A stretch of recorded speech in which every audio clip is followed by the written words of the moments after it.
Last night's global showcase event put together by the This Day and Rise Media Group to commemorate the 60th anniversary of Nigeria's independence was a roll call of who is who in Nigeria, African and world economy and politics, entertainment, music and lifestyle. Hosted by Rise News star host Charles Anyagolo and Oji Okwe, the event was a platform for illumination on some of the most engaging of political issues. Heavyweights in the economic matters also weighed in on the way forward for Nigeria. Former British Prime Minister Tony Blair also spoke.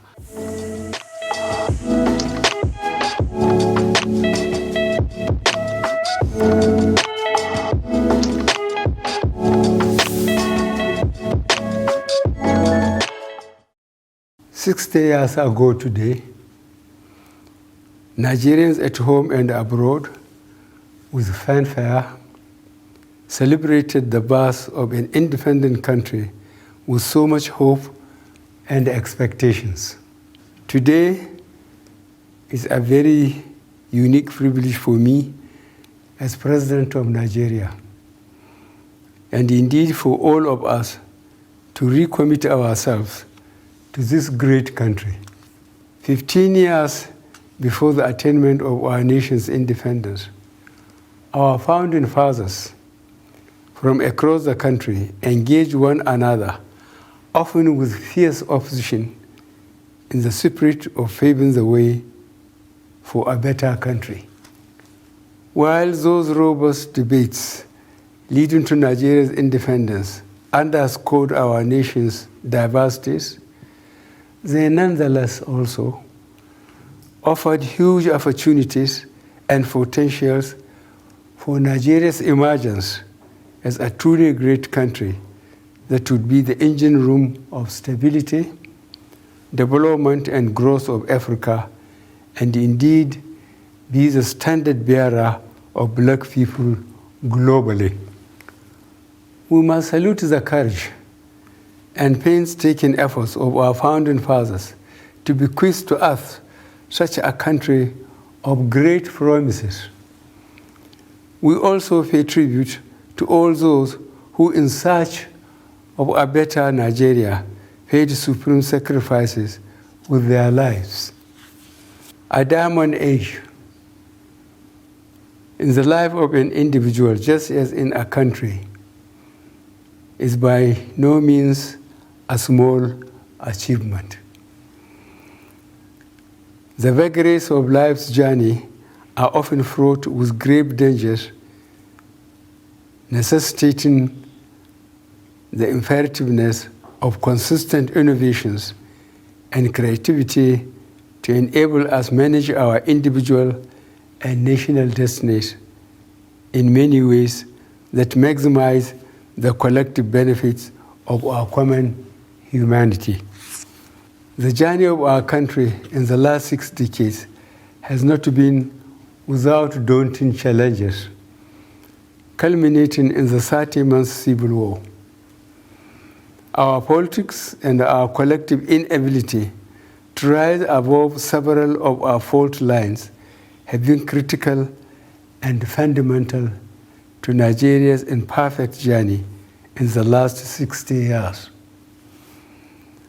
Some of these concerns and indeed challenges, as they were at our independence, remain regrettably so even today. Admitting this does not in any way diminish the achievements of our country in the last 60 years. The fact remains, however, that non-deft management of our challenges has impacted more negatively.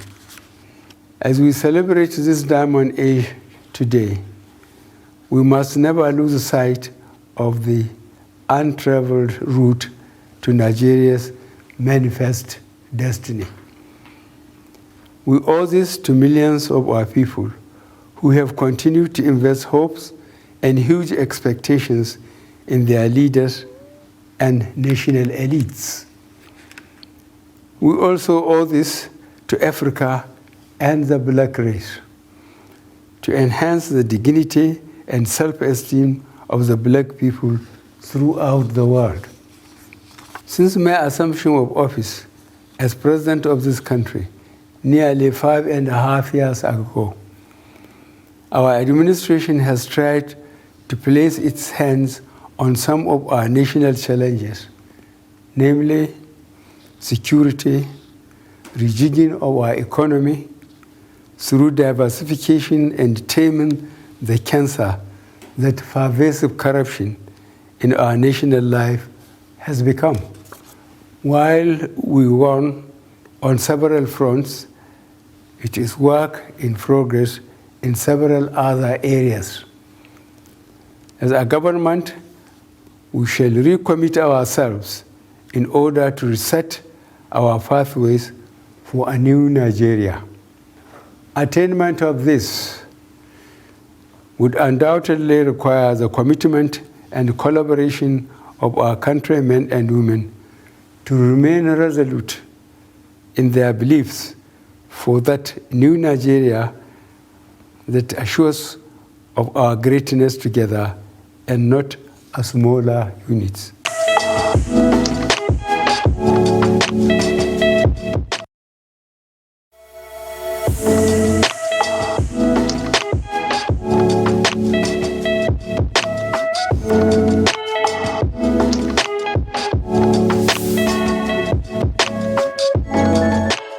Happy 60th Independence celebration. I am very delighted to warmly welcome you all to this memorable and innovative way of celebrating Nigeria's 60th independence anniversary.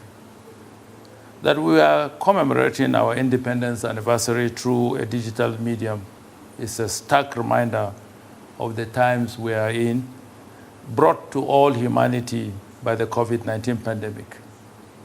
However, the good news is that it has also brought out the ingenuity and creativity of the human spirit, including Nigerians. Hosting a 6-hour digital event like this one requires more than just the normal digital conferencing abilities and facilities.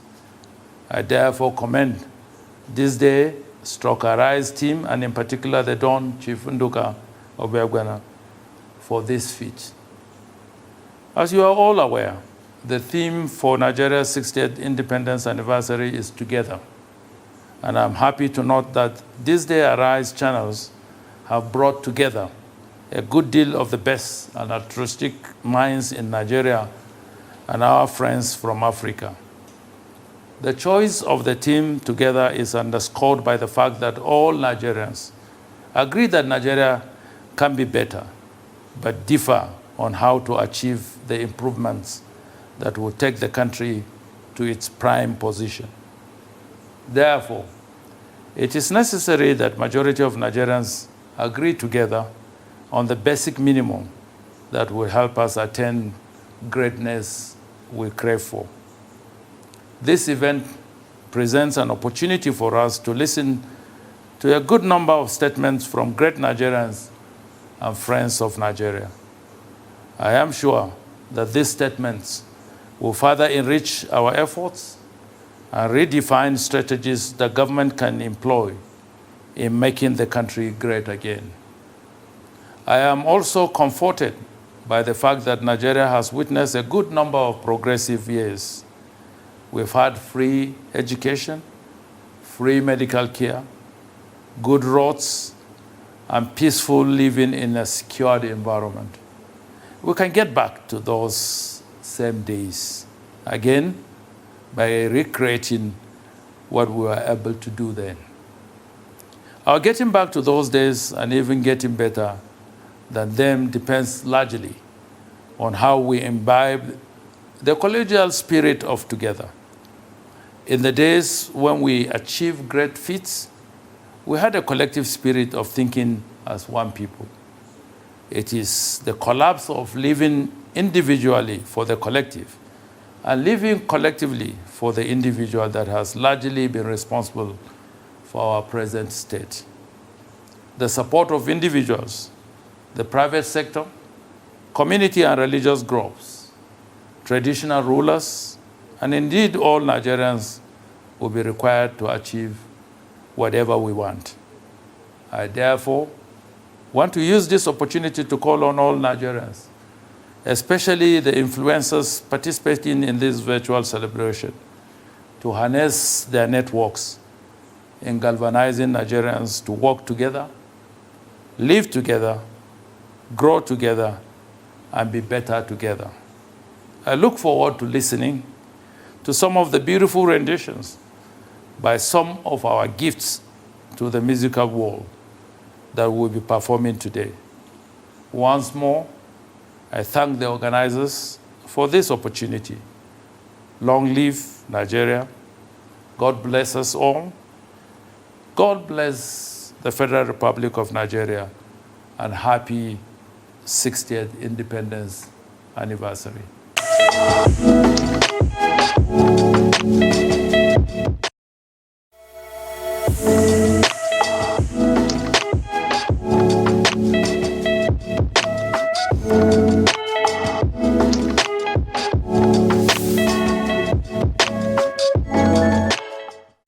I would like to wish fellow Nigerians a happy 60th anniversary of our great country. This is a great nation and will be greater in the future. We have had 60 years of good times and bad times. We've had difficulties. We've had highs and lows. We've gone through civil wars. We are going through one of the most difficult periods in our country's history. Terrorism, extremism, extreme poverty, a recession. And these are difficulties that look like they will not end, but they will come to pass. What we need is to unify ourselves, to dedicate ourselves to a brighter future, to implement the right policies, and to remember that together we will remain stronger than divided. Those who think that dividing this country is a solution will soon realize that division will lead to further divisions, because there will always be people who will claim that they are not satisfied. It is my hope that this country will have peace. It is my hope that this country will develop a true national identity. It is my hope that we'll see each other as each other's brothers and sisters. It is my hope that this country will realize in my lifetime its potential of being a truly great third world country and move forward to the first world. Happy anniversary and all the best.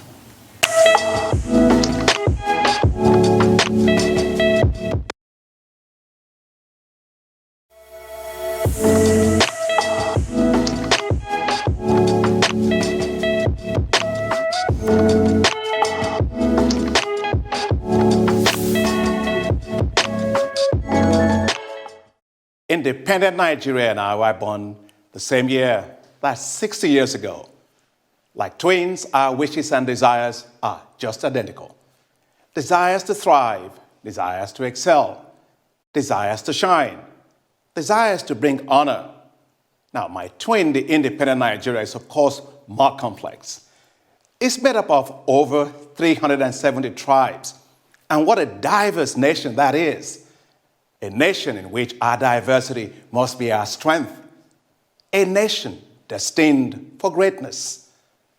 The sculpturing of our land, traversed by two great rivers, the Niger and the Benue, form a Y-shaped confluence. The Y shape sends a powerful and symbolic message. It says, yes. Yes to a united Nigeria. Yes for a developed Nigeria. Yes for a prosperous Nigeria. The rivers of our hope and aspirations must nourish the present and inspire the future. Like the sound of a waterfall, I hear the sound of a greater Nigeria. Nigeria, we sparkle. The logo of our 60th anniversary is a sparkling diamond overlaying the green map of Nigeria. A diamond is resilient. Its beauty crafted under extreme pressure and heat. So is our nation. We will overcome the pressure. We will be better, shaped by the heat. We will learn. We will grow. We will shine.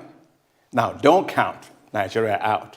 I have great hope for Nigeria. with renewed optimism, dynamism, and energy, and boosted by the creativity and entrepreneurial spirit of our youth, we will rise and build a more resilient and sparkling nation together. Look not to the north, look not to the south, look not to the east, look not to the west. Look to a more united Nigeria, a nation whose dynamism and unleashed potential comes from the unified tapestry of its human capital, its brains, its business acumen and talents in every sphere.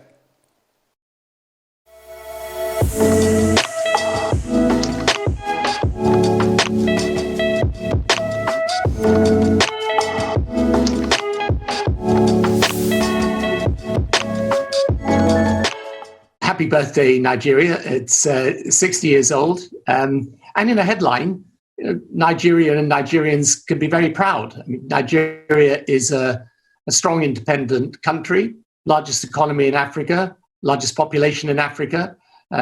It's got many exciting things about it, not just from a business perspective, but if you look at Nollywood and culture and arts, it's immensely positive. Around the world, Nigerians, I think, are respected and considered a country of very smart, capable people. I mean, I think the challenges are all on the policy and, my side, on the politics, really. They're on the governing side. But I'm optimistic about Nigeria. I think it's bound to be one of the great nations of the world, a powerful nation. And yeah, it's got many challenges, but I think it's got the capability to overcome them.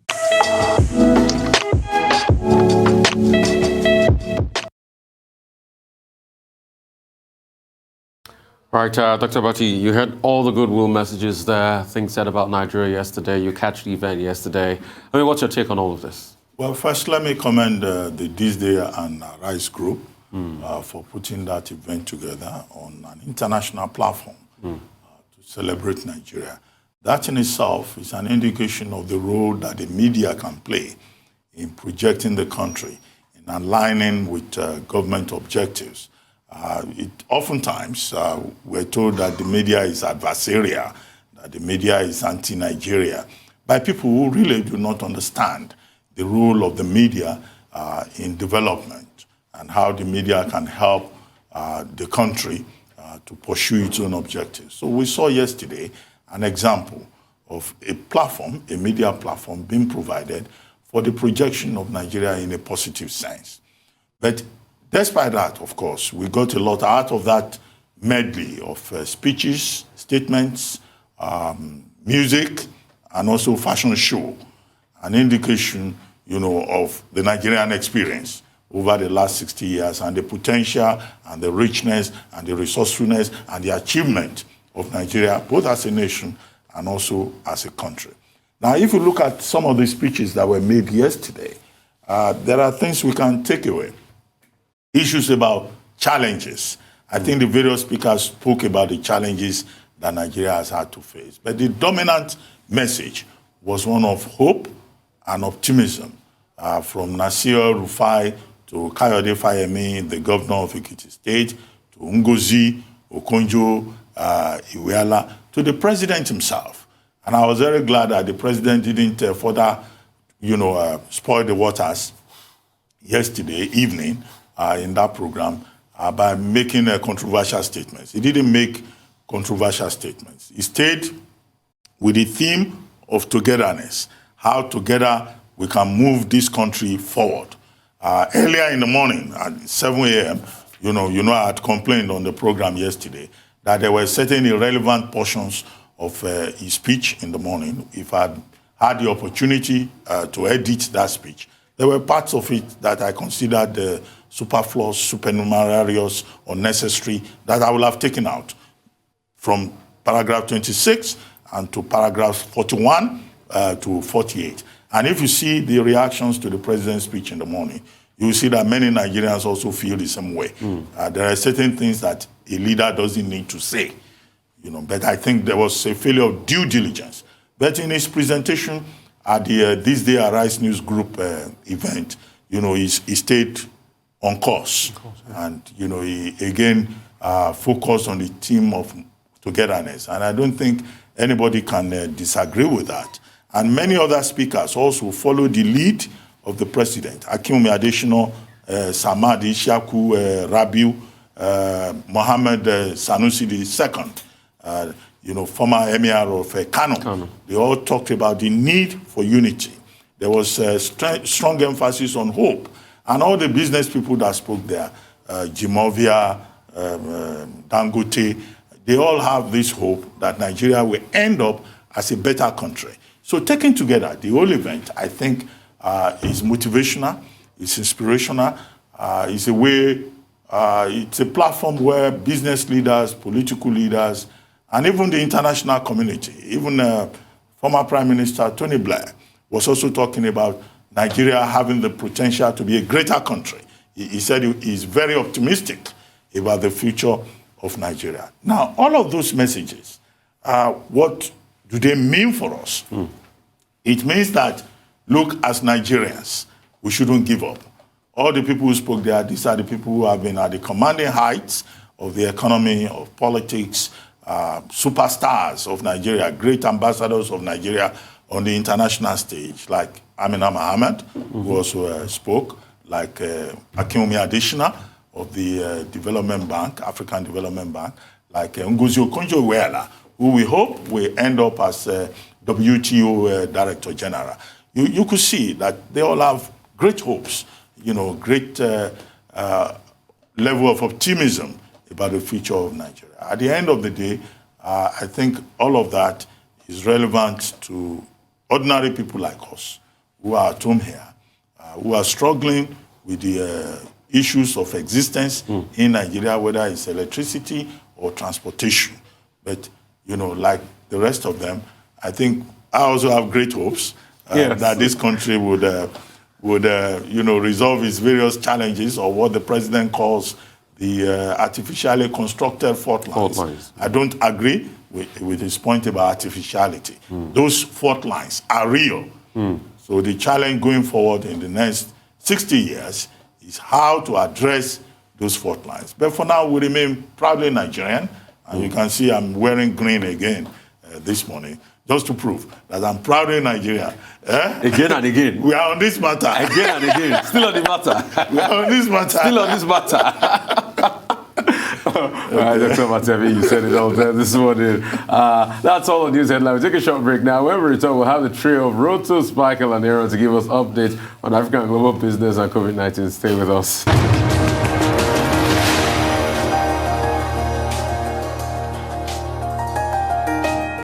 All right, welcome back. Still the morning show right here on the Rise News channel. Our dependable Rotus Odure is here, and he's here close to me today. Yes. Great to have you, Rotus. How's it going? There's enough space. There's enough room. Great to have you, Rotus. Good morning, Rufai. Good morning, Doctor. Good, pleasure. Yeah, so look, I mean, if you look at what was the spectacle that was put on display from the This Day Arise Media Group, the global commemoration for Nigeria's 60th anniversary, and Independence Day, it was very impressive and made me think about the entertainment sector, right? As far as what the entertainment sector has done with respect to its contribution to GDP. You heard even Tony Blair and his address that he gave, where he was giving his remarks.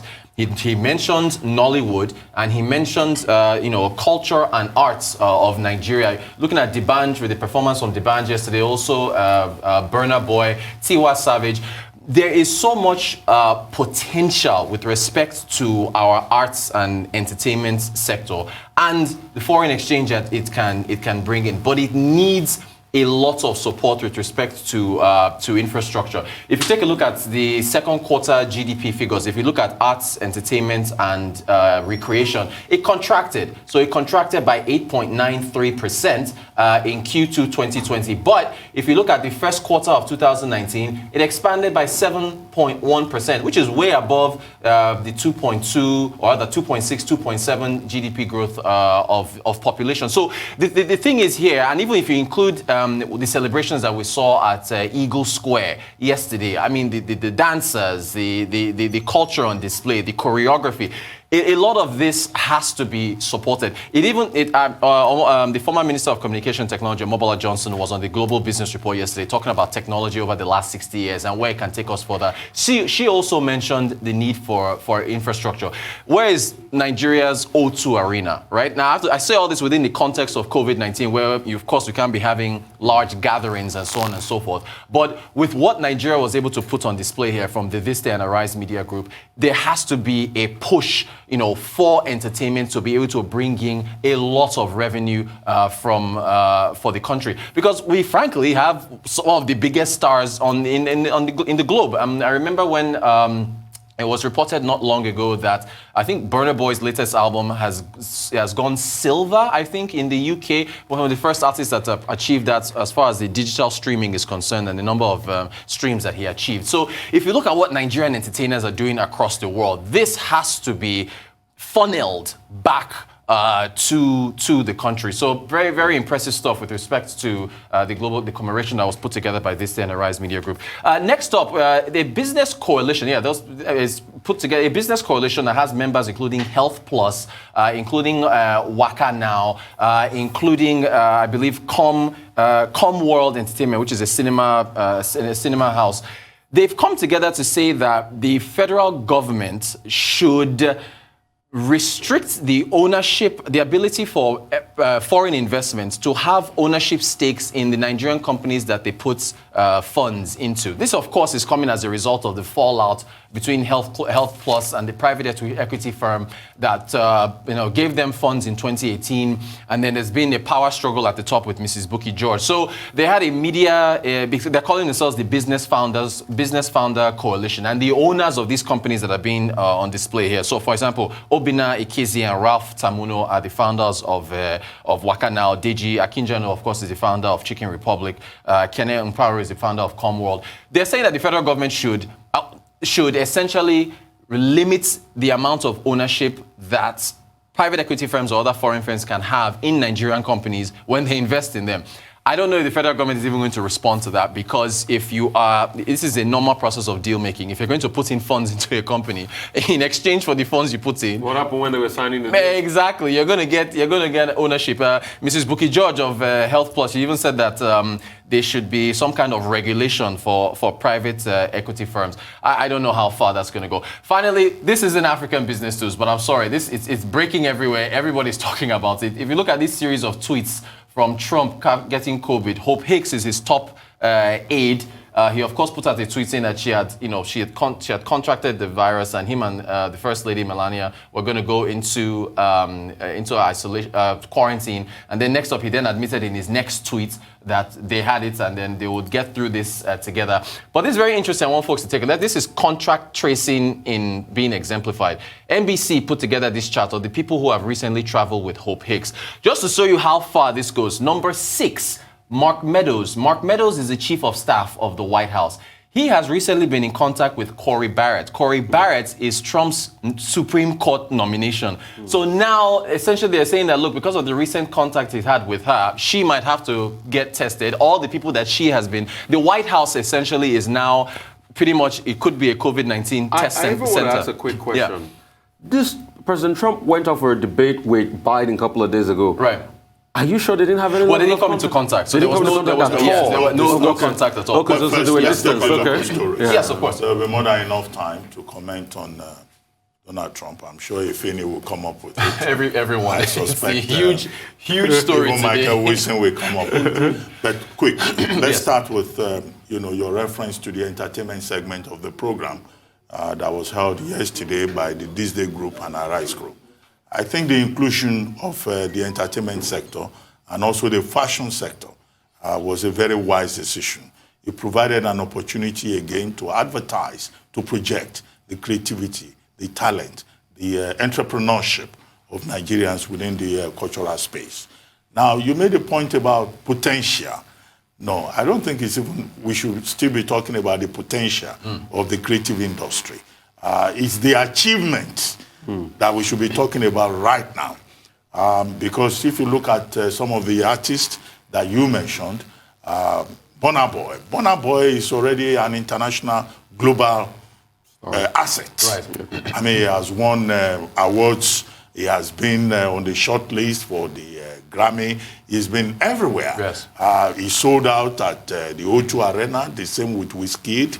The video was on air yesterday for hours. What was being celebrated was not potential. I believe, that's my opinion, yes. that it was achievement. Indeed. And you see that after the Burna Boy, Wizkid, the video generation, there is also another generation that is emerging.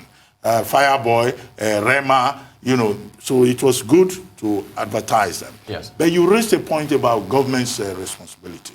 I think that's where we should focus. Do you know that as we are now, in Nigeria, we don't have a cultural policy. Other countries of the world that see culture, entertainment, the creative industry as, an interface between the development process, the foreign policy process, have a cultural policy where they take the creative industry seriously. Nigeria does not. I think maybe, is it 30 years ago, I took a course in cultural policy. And as a teacher, subsequently, and continuing student of culturology, I think it's scandalous that Nigeria does not have an articulate approach to the role that culture can play within the development process. We've done, groups within the cultural community. I've done all kinds of things to try to persuade government to take culture seriously, but it has not happened. Yes, under the Jonathan administration, there was an initiative which has been sustained by the Buhari administration. But what you see is, come and collect grant from a bank of industry. Okay, a community has been set up. But we need a more structured, more organized approach to culture. That's where the missing link is. But that this has been brought up, I think is important. Maybe, activists, cultural activists, will take up the matter and push it further. As for the business coalition, leaders coalition, I think the message of it, yes, they've done a lot in, propping up sentiments, nationalistic sentiments. But the thing is that if you go and take money from a venture capital investor, it's a business agreement. Definitely. It's a contractual agreement. You have to take a very careful look at the small print. As for government protecting local businesses, yes, I think they have a point there in terms of principle. But will government do it? Right. Maybe advocacy will achieve that. Right. I'd love to say more on that and even talk about something called the Delaware effect. You remember, but time is not our friend. We're going to move on to more business update here with Michael Wilson, who's going to join us all the way from London. Michael, it's a pleasure. But that's going to be after a break. We'll be right back.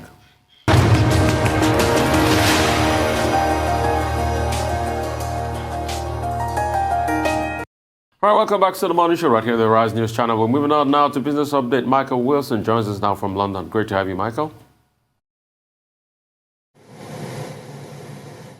Asia Pacific fairly mixed, actually. That news that you've been talking about, Trump and the rest of the White House, however many people are affected by coronavirus there, that added to the falls as well. So not a very good end to the week, really. Tokyo Stock Exchange, after that no trade on Thursday, yesterday, and their trading day, and into our dawn, if you like, that news also weighed on the Nikkei. Markets in China, Hong Kong, Taiwan, South Korea, and India are closed.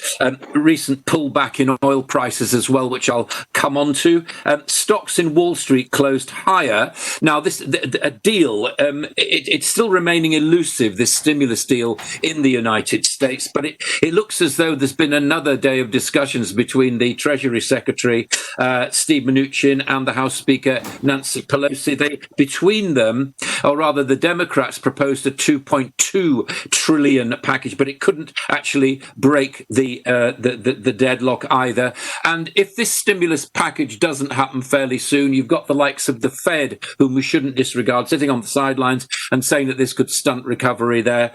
Yesterday, 2.7% drop in personal income, largely due to the lack or the end of the emergency jobs benefit, that $3 trillion package, which ended a couple of months ago. So the big one today, non-farm payrolls, unemployment rate expected to dip to 8.2 to 8.4%, slightly more encouraging weekly figures yesterday. Average earnings to increase, though, to 4.8%. Now, this is quite an interesting, if rather nerdy, statistic, but what that points to, if it does happen, is that people on lower incomes are not being brought back into work. Thus, the labour market will continue to stagnate. A rise in wages should be seen as fewer people. It should be seen as fewer people are actually out of work. But no, it means that higher paid people are back in work, whereas hospitality and the rest are not. So, if it's a decent jobs report, then there is less likelihood to have a stimulus package because the feet will be pulled further away from the fire. If the data is badly received, then the Republicans may well be forced to come to some sort of arrangement with the Democrats. Okay. EU and the UK, EU began legal action about the breaches of the Brexit treaties with withdrawal clause, which we talked about, especially about Northern Ireland. Here's a nice one from Ursula. Here she is, Ursula von der Leyen, the president of the EC, said, invited our, as they put it in inverted commas, British friends, she said, to withdraw elements of the internal markets bill, which we've talked about many, many times before. That's put pressure on the pound as well. But our Prime Minister, Boris Johnson, has said that if a deal is not put in place by October, then the British negotiation team would walk away. There is a slight brightness coming from a fisheries deal was apparently done with the Norwegians. That doesn't relate to this particular debate, but it shows a slight lack of intransigence, if you like, in our European neighbours. Rolls-Royce, not the cars, but the aero engine company, is having a very, very discounted rights issue to raise £2 billion as part of a £5 billion financing package. That's been quite a year for that company, and clearly, given the lack of hours of flying, which is of course where they get their money from when they subcontract their equipment to airlines, there's been very little of that. So that's a company in trouble. And you talked about entertainment, our own events industry here, 90,000 jobs will go, it's predicted, without government support. So finally, commodities. I mentioned that oil had slipped, and that's due to also a sizable decline yesterday of about 4%, and that shares of oil companies like BP and Shell actually fell to their lowest level for 25 years. Gold headed on Friday for its best weekly gain despite slipping. Spot gold down very, very slightly. But bullion has done about 1.8% this week. So if you've been invested in gold and you're carrying it around in your pockets, well, indeed, very strong pockets because it weighs a lot. But there you go. That's the global view. Have a great weekend.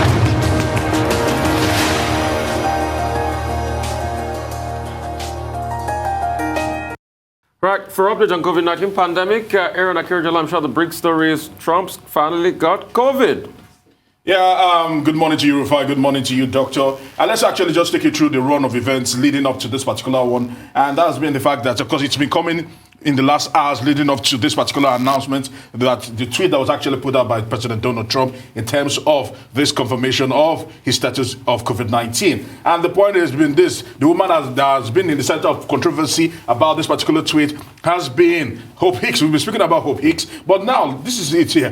Hope Hicks, there were talks about Hope Hicks actually having COVID-19 as early as Wednesday, Washington time, Wednesday afternoon, Washington time. That was where the confirmation came in. We knew that she was part of the traveling party of President Donald Trump. They actually went to the Cleveland, Ohio debate with him, and that will happen on Tuesday. On Wednesday, they were together as he went for another rally in Cleveland, Ohio, and you get this, I beg your pardon, in Minnesota, when they went to that particular rally in Minnesota on Wednesday, she was part of that traveling party, and sometime in the course of that trip, she actually took ill and began to develop symptoms of COVID-19. On their way back, they quarantined her, and that was when red flags were being raised, because there were still talks that they knew about this a woman's status and the fact that she might have been COVID-19 positive. And they still allow the president to go to his golf course in Bedminster, New Jersey for a fundraising event. And there are and question marks are being asked about the White House, that when you knew that a lady close, a very close advisor to President Donald Trump had actually come down with symptoms of COVID-19, he should have actually quarantined himself, but they allowed him to still go for that particular fundraising events in New Jersey. And people are beginning to question several things and the handling of COVID-19 generally by the White House. Remember, now the talks have been what will be the protocol being announced by the White House in respect to President Donald Trump and the quarantine that will go down. We know that they might still allow him to do his job. According to the CDC regulations, it still stands as one that is an essential worker. The president certainly might still go around the White House still doing his job. Or maybe Mike Pence might actually step in and become the man that would actually run things till when he actually is cleared and actually COVID-19 free at the moment. It's a real bombshell for a man who has always talked about his vulnerability to COVID-19 as someone that cannot even have COVID-19. Rather unfortunate. But before I actually come to you guys quickly, he actually joined the long list of leaders, world leaders. If we see the world leaders who have actually gone down with COVID-19, we can see some very, very notable names from President Donald Trump himself, his ally Jair Bolsonaro, Boris Johnson, Prince Charles, to mention but a few. Quite a long list of them. And even here in Nigeria, we also had the late Abakari of that particular list of several people who have actually gone down with COVID-19. If people are still doubting if COVID-19 is a hoax, that is your answer there. That's your answer. Dr. Bati, you wanted to comment on regards to Trump? Well, quickly, I mean, President Trump coming down with COVID-19. Yeah. For some people, they would think that, well, this is self-inflicted. They may say it's a kind of poetic justice, because you will recall that since March, President Trump had been trying to downplay the impact, the meaning, and the implications of COVID-19. It's either he will not observe social distancing at some of his rallies, as we have seen, or he will try to just refuse to wear the mask. After some time, I think from around July, he started using the mask, which he thought was not relevant before. In the interview with Bob Woodward, in Bob Woodward's book, Rage, he also said, well, the reason he adopted that strategy is that he didn't want people to panic. He didn't want to promote fear. Now, he and his wife, Lotus, Melania Trump, that is, coming down with COVID-19 now is a clear indication, reaffirmation again, that COVID-19 is egalitarian. It's no respecter of species or persons. And that being president and having political immunity, that immunity does not extend to being a person. And you have pointed out in your earlier presentation that there are other world leaders who have come down with COVID-19, and that proves the point. But here, we are at a crossroad. The President of the United States is coming down with COVID-19 just about 30 days or so to the elections. To a major presidential election. Second, he's 74 years old, which places him in a vulnerable category. Third, he's also somebody who probably will have, underlying conditions.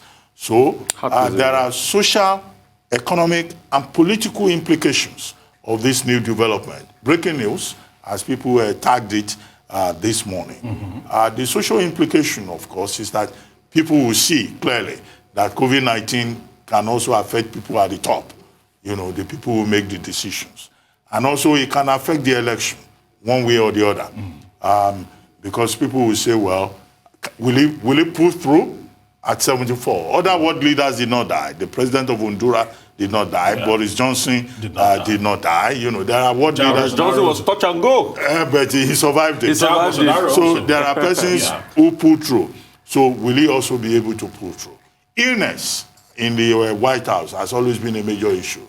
I think in 1955 or so, Dwight Eisenhower had a heart attack, and that was a big issue, in the White House. JFK, before he was assassinated, he had what was called Addison disease. They tried to hide it as much as possible. So you are likely to see the White House trying to downplay this as much as possible. But in terms of the politics, if President Trump pulls through, he's going to exploit it politically. Yes. He will say, "Oh, I'm the Superman. Yeah. You know, I even managed to beat coronavirus." Because he actually has a lineup of events leading up to this time. One of them, which is very key, Yeah. he's supposed to speak to some elderly people as a way of raising awareness about COVID-19 and the vulnerability of the elderly. They are supposed to happen Washington time on Friday. And let's see if that will still go on, because... No, not likely. He says he's already quarantining, Yes. and that he's convalescing in the White House. So many events will be put on hold. The economics of it, you know, the futures, the stock futures in the United States and even outside the United States have already responded. Because people will say, "Whoa, wow, if a president should die in office, then that would be a problem." I mean, very valid point. You talked about his health. Trump is constantly on 40 milligrams of cholesterol-reducing drugs. He's said to have a high calcium in heart level. So at that man of that age, what you want to be doing constantly is to be checking his oxygen in blood level, which is very important at this point But in the US, in Spain and elsewhere, we have seen people who are over 100 years survive COVID-19. So I personally it's not a wish him death the sentence. best. Yeah, I wish him the best. Let's see how this plays out.